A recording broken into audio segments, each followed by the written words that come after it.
আসসালামু আলাইকুম। অবশেষে মৎস্য অধিদপ্তর থেকে একটি বড় নিয়োগ সার্কুলার প্রকাশিত হয়েছে। নিয়োগ সার্কুলারের আবেদন কবে থেকে শুরু হবে, কারা আবেদন করতে পারবে, কোন পদে এবং কোন পদের আবেদন ফি কত এবং প্রসেস কী, সব কিছু এই ভিডিওতে দেখতে পাবেন। তো শুরু থেকে শেষ পর্যন্ত অবশ্যই দেখবেন এবং চ্যানেলটি অবশ্যই সাবস্ক্রাইব করে দিবেন এবং ফেসবুকে দেখে থাকলে অবশ্যই ফলো দেবেন পেজটিতে। তো প্রথম যে পদ আছে সেটা হচ্ছে হ্যাচারি সহকারী। এখানে মূলত সবগুলো 16 গ্রেডের পদ, কিন্তু শিক্ষাগত যোগ্যতা একটু তারতম্য আছে। এখন দেখেন, ক্লাস 8 পাশ করেও একজন এই চাকরিতে ঢুকতে পারবে, আবার এইচএসসি পাশ করেও ঢুকতে পারবে। সর্বোচ্চ যোগ্যতা এইচএসসি পাস। তো এখানে হ্যাচারি সহকারী 5টা পদ আছে, 16 গ্রেডের পদ। এসএসসি পাস করতে হবে আপনাকে। এখানে যোগ্যতা চাওয়া হয়েছে এসএসসি পাস অথবা ডিপ্লোমা পাস করলেই হবে, কিন্তু অবশ্যই আপনাকে এসএসসিতে জীববিজ্ঞান থাকতে হবে, মানে আপনার সায়েন্সের স্টুডেন্ট হতে হবে। এবং যদি ডিপ্লোমা করে থাকেন ক্লাস 10 সমমান, সেক্ষেত্রে আপনাকে মৎস্য থাকতে হবে আপনার সাবজেক্ট, মেজর বা নন মেজর। এখন পরের পদটা হচ্ছে ভান্ডার রক্ষক। এখানে 2টি পদ আছে।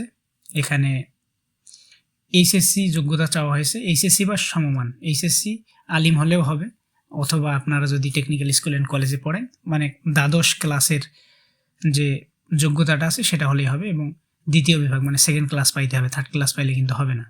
এখানে 2টা পদ আছে, এটার গ্রেডও 16, পরেরটা আছে গাড়ি চালক, 16 গ্রেড, পদ মাত্র 6টা। এখানে জিএসসি পাস হলেই হবে, এবং আপনাকে অবশ্যই অভিজ্ঞতা সম্পন্ন হতে হবে। আপনি গাড়ি আগে চালাইছেন এমন প্রমাণাদি অবশ্যই আপনাকে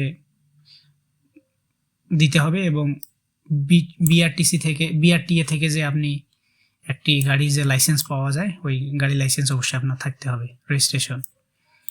4 নম্বর পদ হচ্ছে অফিস সহকারী কাম কম্পিউটার, 135টি পদ। এখানে এইচএসসি বা সমমান পাশ করলে আপনি পারবেন পরীক্ষা দিতে, এবং যে কোনো স্বীকৃত প্রতিষ্ঠান থেকে মুদ্রাক্ষর কোর্স সম্পন্ন করতে হবে, এবং কম্পিউটার মুদ্রাক্ষরে গতি পরীক্ষায় প্রতি মিনিটে সর্বনিম্ন 1 মিনিটে আপনাকে 20টা ওয়ার্ড মানে 20টা শব্দ লিখতে হবে বাংলা, এবং 20টা ইংরেজিতে লেখার অভিজ্ঞতা থাকতে হবে। 5 নম্বর পদ হচ্ছে কেশিয়ার, 4টি পদ আছে, 16 গ্রেডের পদ। এটা আপনাকে অবশ্যই কমার্স থেকে পড়তে হবে, এইচএসসি কমার্স থেকে পড়তে হবে, এবং বেসিক যে কোর্সগুলো আছে MS Word, PowerPoint, Excel, যাবতীয় এগুলো জানতে হবে, এগুলো সবাই জানে। 6 নম্বর পোস্ট হচ্ছে ডেক হ্যান্ড, এটা 16 গ্রেডের পদ। এখানে পদ সংখ্যা 6টি। এখানে আপনাকে অবশ্যই ইনল্যান্ডে যে একটা মাস্টার বিষয়ে 2য় শ্রেণী সার্টিফিকেট থাকে, ওইটা থাকতে হবে। এটা আসলে একটা নতুন জিনিস, অনেকেই জানে অনেকেই জানে না। যারা পরিচিত তারা বুঝে গেছে আমি কিসের কথা বলছি। আর 7 নম্বর পদ হচ্ছে অফিস সহায়ক, এটা শুধু 20 গ্রেডের পদ, 126টা পদ এখানে আছে, এবং স্বীকৃত যে কোনো বোর্ড থেকে এসএসসি পাস করলেই হবে। আর বয়স ধরা হবে আপনার ফেব্রুয়ারির 1 তারিখ থেকে। ফেব্রুয়ারির 1 তারিখ পর্যন্ত যাদের বয়স 32 তারা আবেদন করতে পারবে, এর বেশি হলে আবেদন করতে পারবে না। এখন দেখি কোন পদে কত টাকা লাগবে। এখানে দেখেন 1 থেকে 6 নম্বর পদ, 1 থেকে 6 নম্বর পদ হচ্ছে আপনার কত টাকা লাগবে, 112 টাকা চার্জ সহ, এবং 7 নম্বর পদের ক্ষেত্রে 50 টাকা, আর মানে 56 টাকা আর কি মোট। আর বাকি পদগুলোর ক্ষেত্রে ওই একই টাকা, 56 টাকা লাগবে। এবং আবেদনটা শুরু হবে ফেব্রুয়ারির 18 তারিখ থেকে শুরু হবে, এবং মার্চের 15 তারিখে শেষ হবে। মার্চের 15 তারিখ বিকেল 5টা পর্যন্ত আবেদন এবং ফি পেমেন্ট করা যাবে। এবং যদি কোটা থাকে সেই হিসেবে আপনাকে কাগজপত্র দাখিল করতে হবে।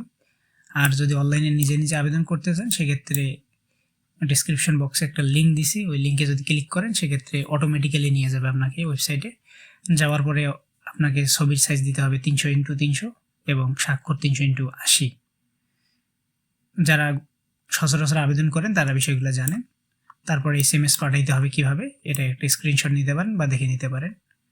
তো এভাবেই আর কি আপনাকে প্রথম SMS-টা এভাবে পাঠাইতে হবে, দেন দ্বিতীয় SMS-টা এভাবে পাঠাইলে কনফার্ম হয়ে যাবে আপনার আবেদনটা। অথবা আপনারা এখানে দেখেন এই ওয়েবসাইটেও যাইতে পারেন, ডিসক্রিপশন বক্সে এই ওয়েবসাইটে দেওয়া আছে। তো আবেদন করবেন অবশ্যই। আর যদি কোনো প্রবলেম হয় সেক্ষেত্রে ফেসবুক পেজে মেসেজ দিবেন, আপনাদের সমস্যার সমাধান করে দেওয়া হবে ইনশাল্লাহ বিনা পারিশ্রমিকে। এবং যদি কারোর আবেদনের প্রয়োজন পড়ে থাকে, আপনি আবেদন করতে পারেন না, এমন হলে আপনারা আপনার ডকুমেন্ট দিতে পারেন, আমি ফ্রিতেই আবেদন করে দিব। সকলেই ভালো থাকবেন, সকলের জন্য শুভকামনা। আসসালামু আলাইকুম।